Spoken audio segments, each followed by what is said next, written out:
कभी सोचा है कि एक ट्रेडिंग कंपनी जो सिर्फ मसाले और कपड़ा खरीदने आई थी, वो देखते ही देखते एक पूरे उपमहाद्वीप पर राज कैसे करने लगी? ये कहानी उन कानूनों की है, उन एक्ट्स की है, जिन्होंने एक कंपनी के इलाके को धीरे धीरे ब्रिटिश भारत की बुनियाद में बदल दिया। और इस पूरी कहानी की जड़ें, देखिए, इस टेक्स्ट बुक के पन्ने में छिपी हैं। सवाल बहुत सीधा सा है, एक कंपनी जो व्यापार करने आई थी, वो अचानक सरकार कैसे बन गई? तो चलिए इन कानूनों की परतों को एक एक करके खोलते हैं और इस नेवेराते ट्रांसफॉर्मेशन को समझते हैं। तो आगे हम क्या बात करेंगे? पहले देखेंगे कि कैसे कंपनी ने व्यापार से जमीन पर कब्जा करना शुरू किया। फिर आएगा 1773, जब ब्रिटिश संसद ने पहली बार दखल दिया। उसके बाद समझेंगे कि कैसे बिजनेस को पॉलिटिक्स से अलग किया गया और कैसे एक नए सिस्टम ने ब्रिटिश राज की नींव रखी। चलिए तो कहानी शुरू करते हैं, और इस कहानी का जो मेन कैरेक्टर है वो है ईस्ट इंडिया कंपनी। ये बस एक ट्रेडिंग फर्म के तौर पर शुरू हुई थी, लेकिन इसका इरादा और इसकी किस्मत दोनों ही कुछ और थे। ये जो टाइमलाइन है ना, ये साफ दिखाती है कि ये बदलाव कोई एक दिन में नहीं आया। 1600 में जब सिर्फ व्यापार का लाइसेंस मिला था, से लेकर 1858 में जब कंपनी का राज खत्म हुआ, इसके बीच पास हुआ हर कानून एक एक कदम था कंपनी की ताकत को कम करने और ब्रिटिश सरकार की पकड़ को मजबूत करने की तरफ। जरा सोचिए, शुरुआत में इसका मकसद सिर्फ एक था, व्यापार करो, पैसा कमाओ। उस वक्त तो किसी ने सपने में भी नहीं सोचा होगा कि ये कंपनी एक दिन भारत के इतने बड़े हिस्से पर हुकूमत करेगी। लेकिन जैसे जैसे कंपनी की तिजोरियां भरीं, उसकी ताकत भी बेहिसाब बढ़ती गई। और बस यहीं से कहानी में एक बड़ा ट्विस्ट आता है। जब कंपनी बहुत ज्यादा पावरफुल और फ्रैंकली बेकाबू हो गई, तो लंदन में बैठी ब्रिटिश संसद ने फैसला किया कि अब दखल देना ही पड़ेगा। ये उनका पहला बड़ा कदम था। तो इस एक्ट का एक ही मकसद था, रेगुलेट करना, मतलब नियंत्रण करना। ये कंपनी की बेलगाम ताकत पर लगाम कसने की पहली कोशिश थी। ब्रिटिश सरकार का साफ सिग्नल था कि अब से वो सिर्फ तमाशा नहीं देखेगी। अब इन पॉइंट्स में एक पैटर्न देखिए। सब कुछ सेंट्रलाइज करने की कोशिश हो रही है। गवर्नर जनरल का एक नया पद बनाकर एक सेंट्रल पावर बनाई गई, सुप्रीम कोर्ट बनाकर एक कानूनी सिस्टम खड़ा किया गया, और प्राइवेट ट्रेड पर रोक लगाकर करप्शन कंट्रोल करने की कोशिश की गई। हर कदम सत्ता को एक जगह लाने के लिए था। और ये दिखाता है कि ये कानून सिर्फ कागज पर नहीं थे।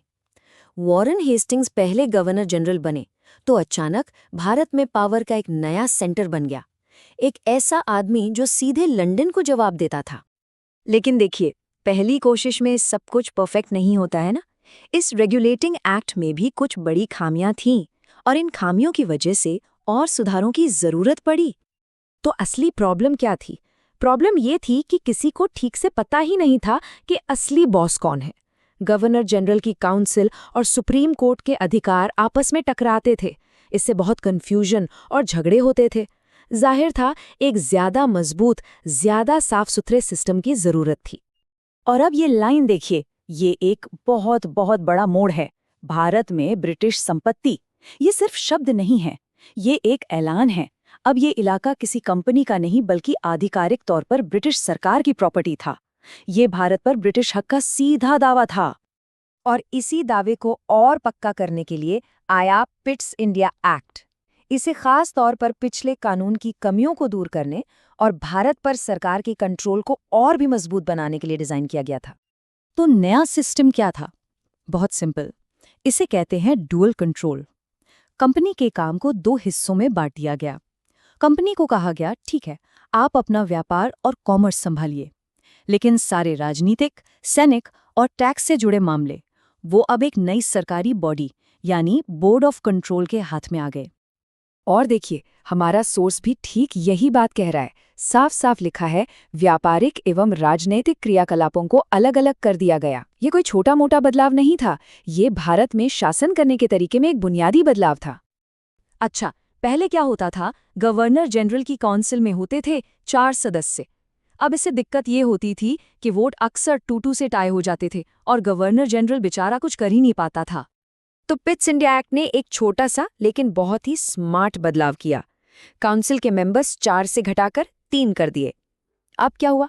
अगर वोट 1-1 से टाई हो तो गवर्नर जनरल का वोट निर्णायक बन जाता था। बस इस एक नंबर के फेर ने सारी पावर गवर्नर जनरल के हाथ में दे दी। तो अब पूरी तस्वीर को एक साथ देखते हैं। ये जो शुरुआती कानून थे, जो कभी-कभी थोड़े अधूरे भी लगते हैं, असल में यही वो ढांचा तैयार कर रहे थे जिस पर आगे चलकर पूरे ब्रिटिश साम्राज्य की इमारत खड़ी होनी थी। तो अगर पूरी कहानी को छोटा करें तो ये 4 स्टेप्स में हुई।